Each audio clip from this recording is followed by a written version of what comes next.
Reading Rocket. David Gets in Trouble by David Shannon. I didn't mean to. It was an accident. Do I have to?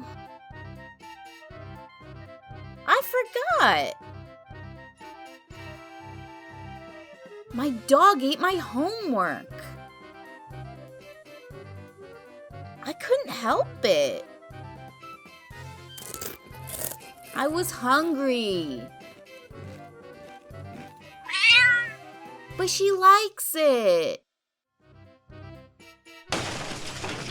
It slipped. But Dad says it. Excuse me. No, it wasn't me.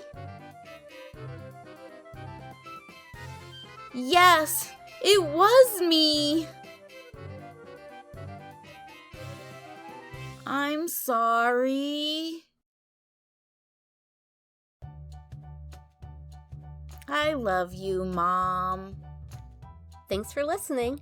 Don't forget to like and subscribe for regular uploads. If you'd like your own copy of this book, check the link below. If you have a favorite book you'd like read, go ahead and leave it in the comments. Until next time, friends!